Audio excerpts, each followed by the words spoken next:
You've heard this is the story of a reckless captain who crashed a cruise ship and ran away. That version isn't wrong. It's just incomplete.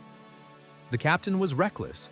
He was also performing a maneuver that had been quietly normalized at this exact island for at least 4 years, with safety margins that had been compressed every time. On the night of January 13, 2012, the system finally ran out of margin. 32 people died. The ship was a total loss. And the Italian investigation, when it finally finished 18 months later, said something most people never read. It said the human element was the root cause. Then it said the ship had been in full compliance with every applicable safety regulation when it left port that evening. Both sentences are in the same report. Here is what actually happened, and why those two sentences are not the contradiction they look like. The Costa Concordia was 290 meters long, 114,147 gross tons, built in 2006. On the evening in question, she was carrying 4,229 people, 3,206 passengers, and 1,023 crew.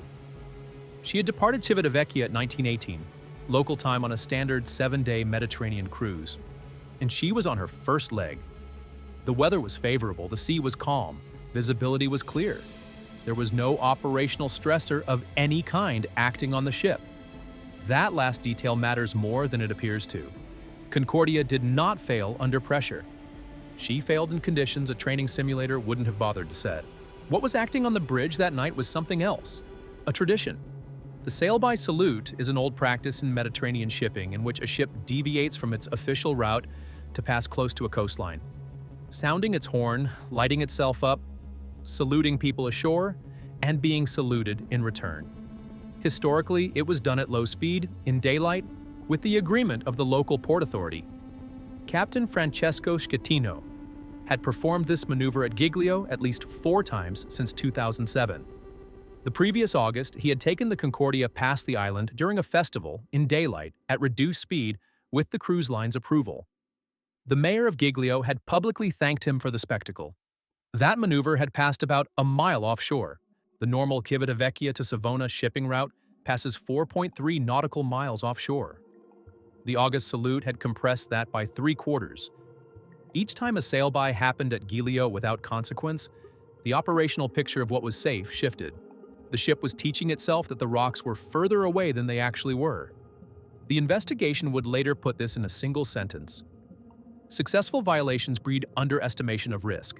There were 6 layers of defense between the Concordia and Lascaux that night: the paper charts, the integrated navigation system with proximity alarms, the autopilot, which could have steered the planned route without human intervention, the radar, the local knowledge of a bridge team that included a man born on the island, and the team itself, the protocol that any officer challenges any order that looks unsafe.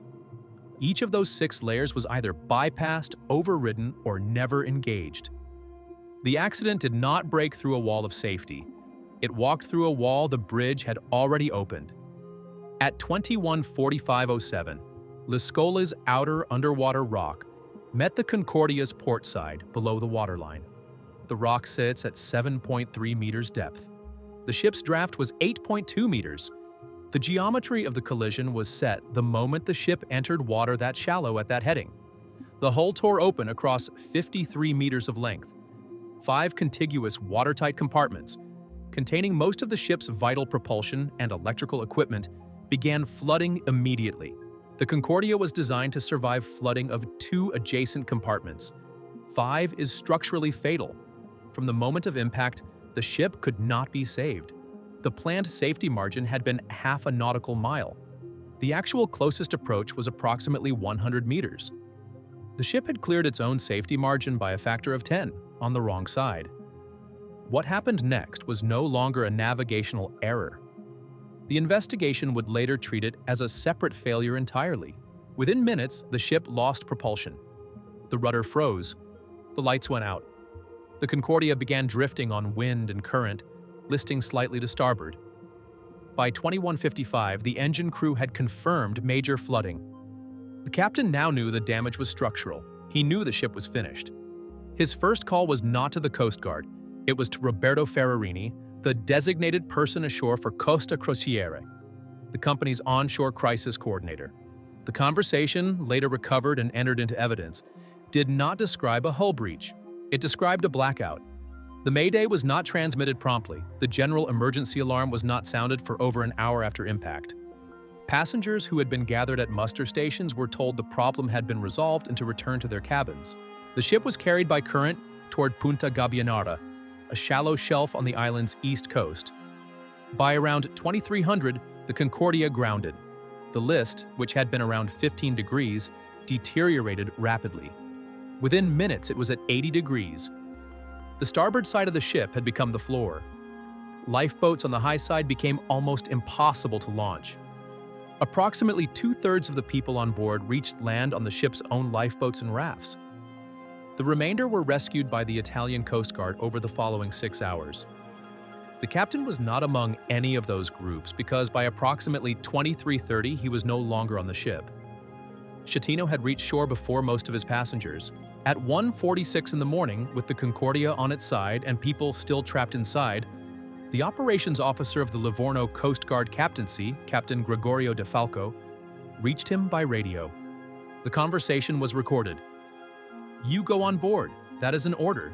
There is nothing else for you to consider. You have declared abandon ship. Now I am giving the orders. Get on board. Is that clear?" Schettino tells him he is coordinating the rescue from a lifeboat. De Falco knows from a separate report that Schettino is, in fact, on shore. He tells him to climb the boarding ladder in reverse. To climb back onto the ship up the ladder the passengers are climbing down. Then comes the line that everyone in Italy can still recite from memory. "Get back on board, cazzo." The closest English version is, "Get the hell back on board." Schettino at one point tries to explain that it is dark and he can't see anything. De Falco's reply is colder than the swearing. "It is dark and you want to go home?" He never did go back. Bodies were eventually recovered from the corridor leading to the deck 4 lifeboats, from elevators, and from inside cabins. Of the 32 people who died, 2 were never found.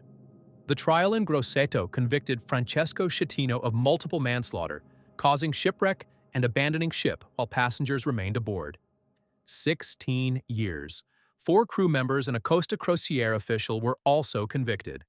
The verdict is unusual in maritime law for what it didn't do, which is stop at the captain.